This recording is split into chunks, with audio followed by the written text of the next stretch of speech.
When federal agents entered former President Trump's Florida home with that search and seize warrant on Monday, the backlash was almost instantaneous.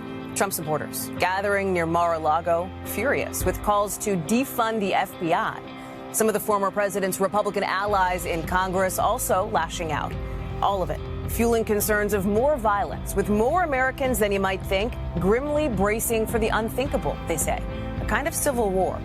The questions now going beyond how we got so broken to what happens from here. NBC's Vaughn Hilliard has our Sunday focus. FBI agents searching All right, Shalom. First and foremost, I want to give all praises, honor, and glory to Yahweh, Ba'ashem, Yahweh Shai, Ba'ashem, Rachak Wadash. Double honors unto the apostles, the elders, and bishops of Great Millstone, taught me his truth, and peace, blessings, and salutations unto the hopefully elect, as well as those that believe in the gospel. All right. May you sincere brothers and sisters endure it to the end. Okay. And so, I'm going to let the rest of this video play, let you know what's going on with this, pretty much like a little update, on the fallout from the FBI raiding that Trump estate or whatnot, So I'm gonna let the video play a little bit more. Mar-a-Lago this week. Former President Trump's beloved Florida estate, what he called the Southern White House. For the first time in American history, the FBI has conducted a search at the home of a former president of the United States. The outrage in the wake of the search was swift.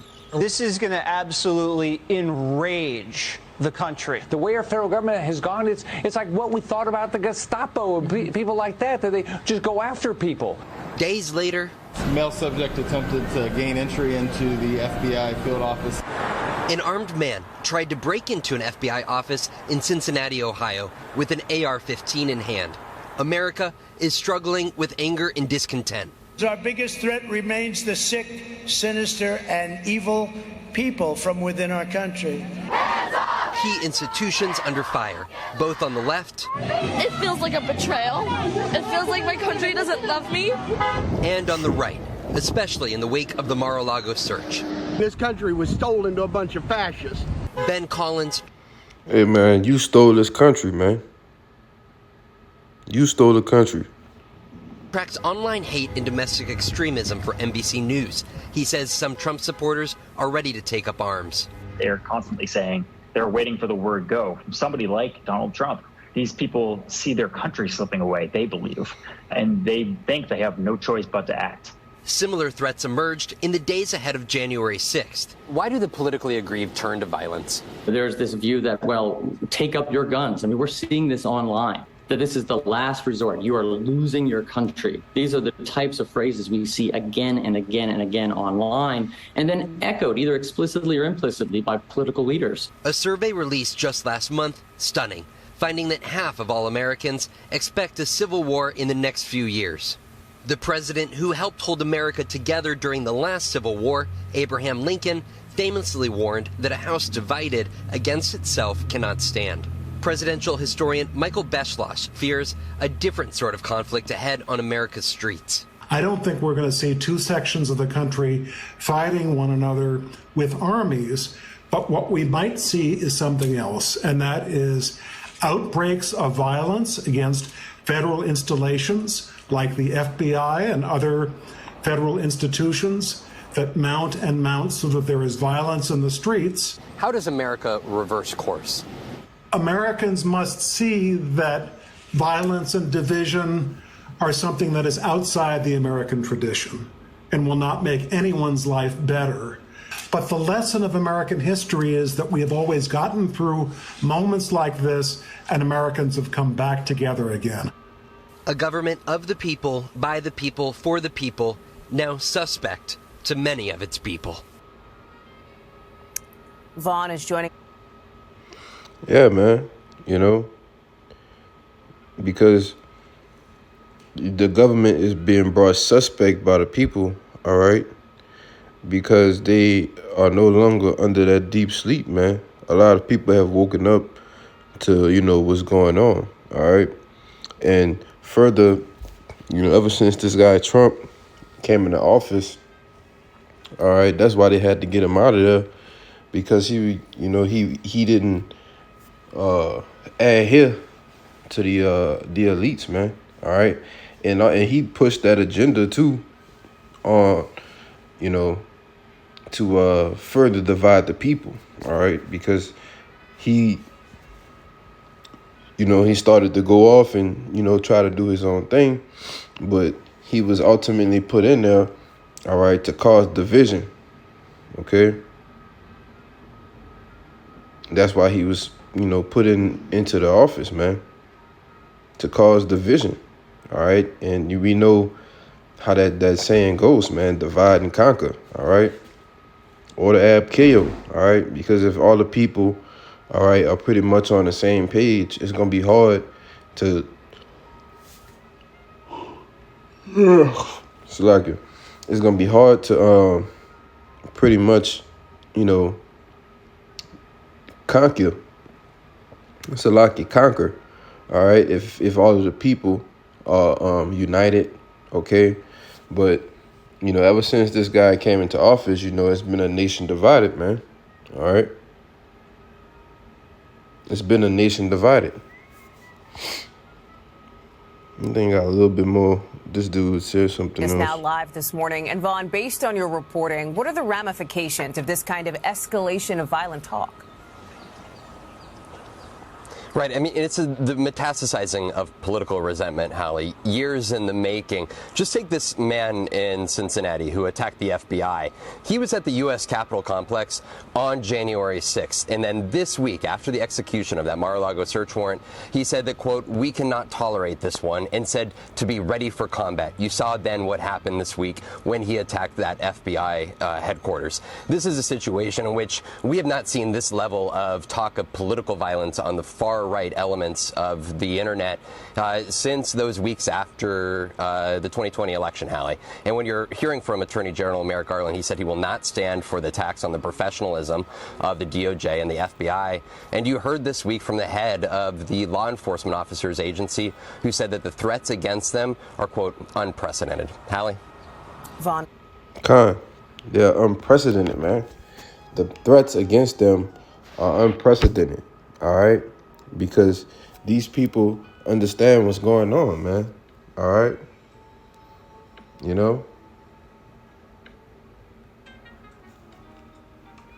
And I was reading this article. This pretty much sparked me to, find a little video on YouTube, further explaining the situation. It says FBI warns of threats of civil war. Dirty bomb following the Trump raid. The FBI warning calls for civil war and dirty bomb against its D.C. headquarters following its raid on former President Donald Trump's estate in Florida. The leaked bulletin, the FBI and Department of Homeland Security said they have seen an increase, unprecedented, like that dude just said, violent threats against law enforcement, government officials, and judges in the week since agents executed the search warrant at Trump's residence, all right? And, this guy that did that attack earlier, he said they're pretty much on standby, man, all right? And Barak Atah Yahweh Ba'Shem Yahweh Shai, man. Because that means, with more prophecy or the rumor of these things coming to pass, man, we getting closer to the kingdom, man. All right? We getting closer to seeing our Lord return, man. Okay? They have something else in here.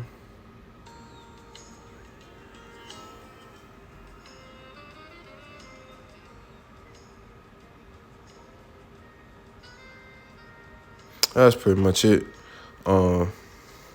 So I had a few precepts, and this wasn't going to be long, This is the book of Mark, chapter 3, verse 23. It says, "And he called them unto him and said unto them in parables, How can Satan cast out Satan? ? All right. Now we know that Satan, is referred to as Edom. All right. In verse 24, it says, if a kingdom be divided against itself, that kingdom cannot stand. All right. That, what they said about that Abraham Lincoln guy, that was quoted from the scriptures, man. That wasn't his quote. All right, these are red letters. This is Yahushua speaking. Verse 25. And if a house be divided against itself, that house cannot stand.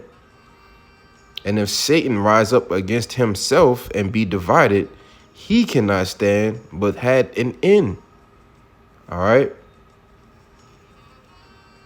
So these houses, which they call them the Senate House, all right. If they are being divided, okay, and they have a division among the people, okay, they have they call it the right, all right, and the left, okay. So if they are divided, all right, you have a certain party that is divided, all right. One people believe in one thing, another people believe in another thing, all right. But you have to understand that this is all a prophecy, man. All right. This is all a prophecy. That's what it talks about in Esdras, man. This is 2nd Esdras chapter 15. I'll start at verse 15. 14, it says, woe to the world and them that dwell therein, for the sword and their destruction draweth nigh. All right. And if it draweth nigh, that means it's near, man. And one people shall stand up and fight against another, and swords in their hands. All right. And that sword is the modern day gun, man. Like you got this guy going in the FBI building, all right, saying that we on standby. All right. You got all of these, they call them rebels.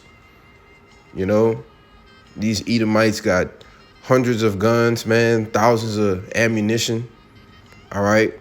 Because they're ready. All right.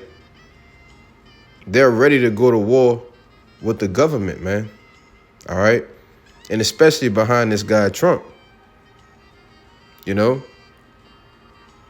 That's why it says, woe to the world and them that dwell therein. All right. Because destruction is coming to you. Verse 16, it says, for there shall be sedition among men, and invading one another, they shall not regard their kings, kings nor princes, and the course of their actions shall stand in their power. All right? Because that's their power, man. Their power is in the sword, man. I just went into that on the lesson, man. Esau, he was blessed with the sword, all right, from his father Isaac. And that's where their power stands, man. It says, verse 17, a man shall desire to go into a city and shall not be able, for because of their pride, the cities shall be troubled, the houses shall be destroyed, and men shall be afraid. A man shall have no pity upon his neighbor, but shall destroy their houses with the sword.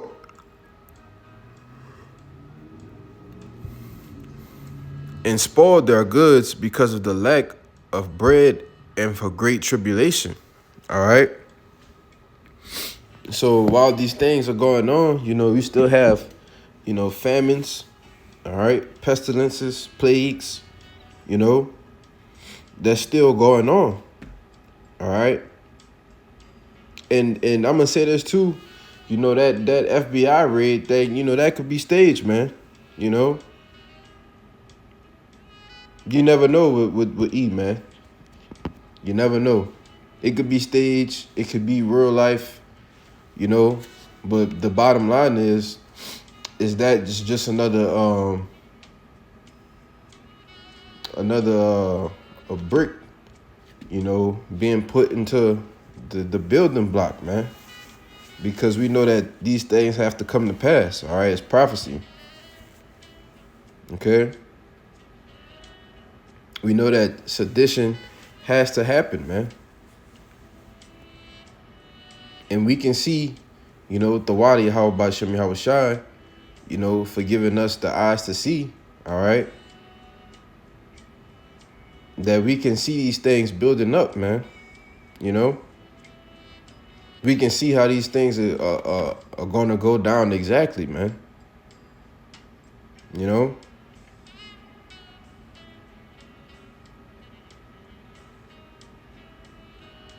But, you know, that was, you know, pretty much it. You know, I just wanted to do a quick lesson on that, man, because, you know, these things are happening fast, all right? Every week, every day, you know, it's something new, all right? Whether it's a new pestilence, all right? A new plague, you know, a new flood, a new wildfire, whatever it may be, man, the writing is on the wall, all right? And then when there's sedition out here, the men of the Lord, man, it's just not going to be on the highways and byways anymore, you know? So, yeah, man, that's pretty much it. You know, so Abba Ratazah, this lesson was edifying. I want to give all praises to Yahweh, Ba'ashem, Yahushai, Ba'ashem, Ruach HaKodesh. You know, until next time, man, I'll say shalom.